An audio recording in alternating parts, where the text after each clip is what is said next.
Has anyone else noticed that Gabby with a bloody nose looks a little bit like an Andrew WK album cover waiting to happen? Just thought I'd throw that out there. But this week's AOT episode has been received very well. Some people calling it their favorite episode of AOT yet. Some people, on the other hand, really still hate Gabby to an uncomfortable level. But it's all good because Aaron showed up looking like he's about to straight up die, but also at the same time in a totally not gay way, looking kinda like a snack. So this video will be diving into this episode of AOT with a more fine lens and analyzing the events of this episode and having a bit of a laugh at Gabby's expense and overall just, a good time. Let's get into it. Okay, stop. All right. We all stopped now? Okay, well, if you are, then you may be under the effects of Zeke's spinal fluid. Yes, I know I didn't tell you, but that wine you drank, no, not that wine has Zeke's spinal fluid in it, or does it? Something I missed in the episode on my first watch, the gas used on the villagers did exactly what they said it would do to them, freezing them until Zeke gives an order, at which point they'll turn into titans and follow the order of Zeke no matter what. Except the people who were given Zeke's special wine, well, obviously we didn't see the same sight we saw in that village. So, what's going on here? Well,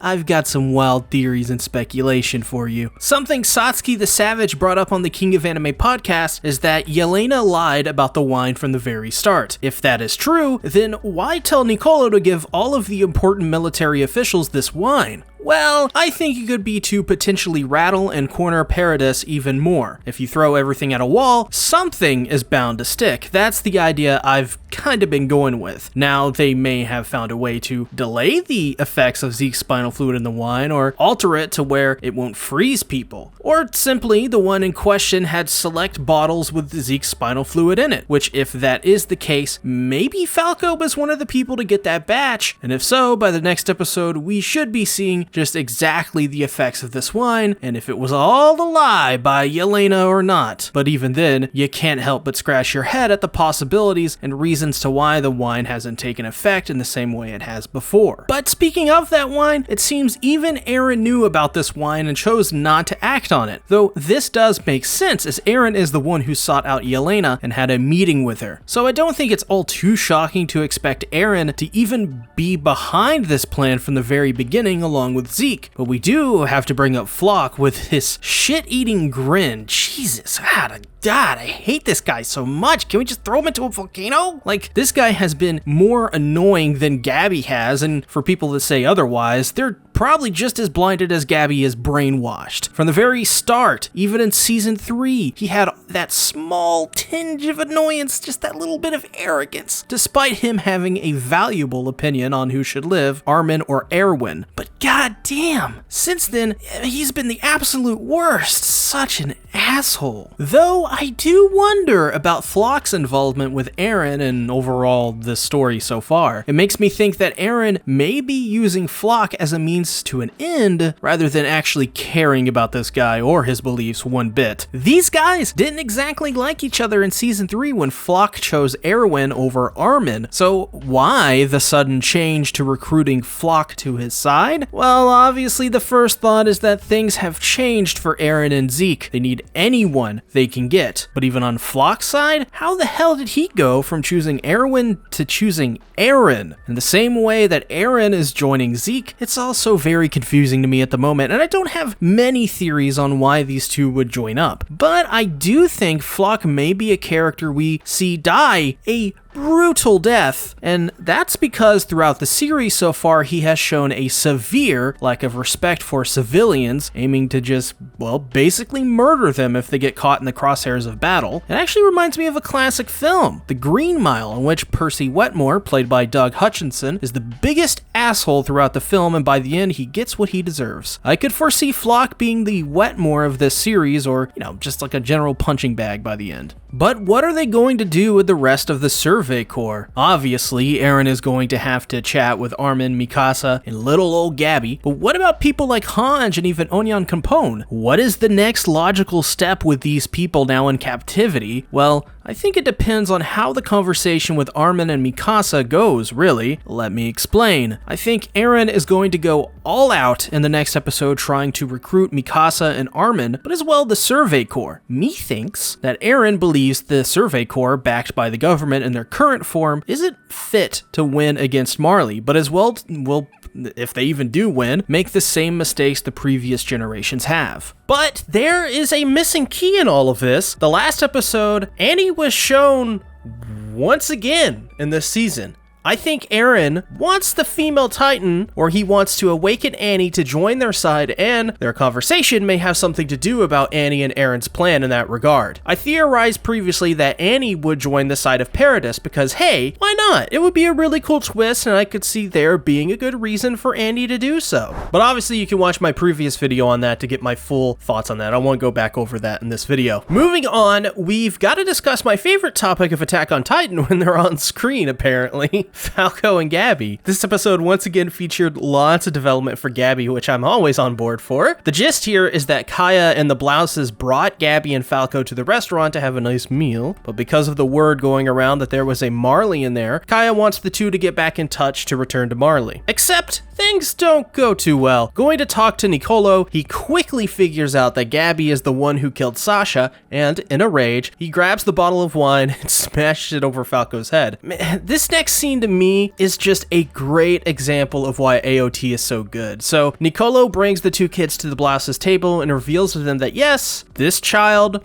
is the child that killed Sasha. What happens next is some really amazing stuff. With Nicolo threatening Falco's life, Gabby begs to let Falco go as, from her perspective, he's done nothing in any of this. He's just been there as a friend to support her, not let her go and get herself killed recklessly. This is totally backed up because we've literally seen this multiple times where Gabby flies off the handle and is ready to kill someone like Kaya with the pitchfork, but guess who stops her? Falco. And you better bet that if Falco got into that Zeppelin before Gabby, then Sasha would probably still be alive and they'd just be prisoners of war like any other. Falco has proven himself an invaluable person in Gabby's life and is the equivalent of a net that is able to catch and filter most of Gabby's, well, shit. Her telling Nicolo those things, I mean, they're a bit of self-awareness that keeps creeping into Gabby's consciousness and is something that isn't done by accident. At least that's my theory, and it's backed up because that's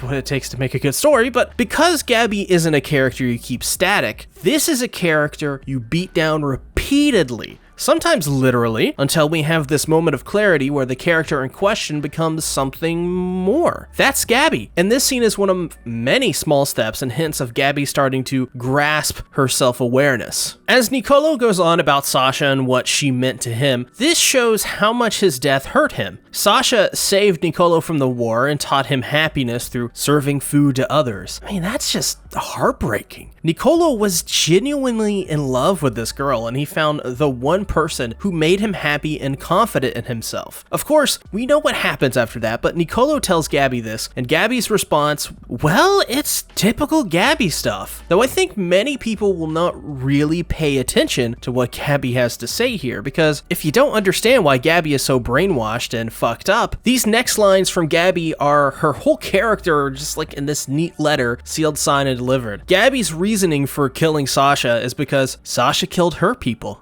It was only an act of revenge. Don't you guys just like that word? An eye for an eye, tooth for, well, a sweet tooth in this case. This is why Gabby is justified for the way she feels, and why she would feel so moved to take action. This is the part of her character I hope to people makes the most sense. But what doesn't is everything practically afterwards. The one bit of Gabby's true self coming out is immediately swept away by the Marleyan indoctrination when she tells Nicolo that he was likely being brainwashed by Sasha. I've said it a lot, it's just another example of Gabby saying the most cartoonishly dumb stuff that makes you want to laugh because it's so illogical. Gabby is like the boomer who believes medicine is a conspiracy or something. It's just, how can you even think that way? But this is where I think Gabby, in a sense, becomes almost sympathetic because of how brainwashed she is, that she has pretty much no autonomy, no free will to speak. She's like a robot, or better yet, the Patriots in BioShock Infinite, just hollow soldiers programmed to kill. Tell me that doesn't sound exactly exactly like Gabby. But as this is revealed, Nicolo hands Mr. Blouse the blade, and he's given the option to kill Gabby,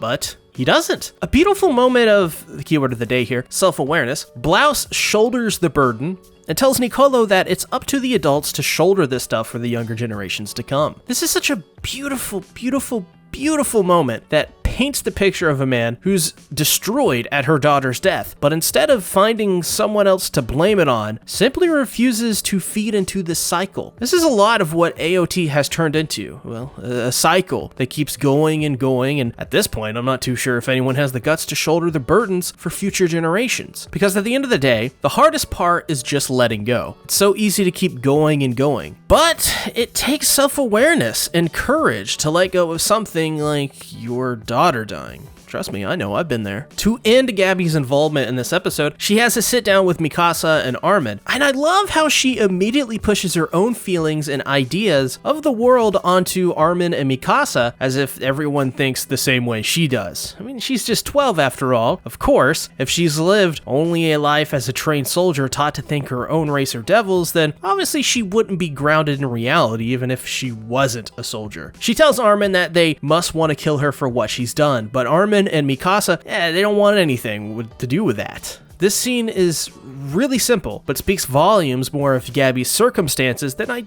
think her character. Armin telling her that all she talks about is murder is an example of not only Gabby's mindset, but this cycle that she's stuck in. While we've seen Gabby do atrocious things, murder, racism, oppression, the one thing I don't think we've seen yet is the true Gabby hidden behind all of that indoctrination and brainwashing. And will we ever see Gabby become her own person? Well, obviously, that's yet to be decided, but I hope we will. And that's it. If you enjoyed the video, then subscribe, like the video, and comment your thoughts about the episode down below. As well, check out my other videos on Promised Neverland, the King of Anime podcast, which airs every Monday at 8 p.m. EST. Also, next season, we'll be covering Fruits Basket and much more on this channel, so you don't want to miss that either. Thank you for watching, everyone. Stay safe. Bye-bye.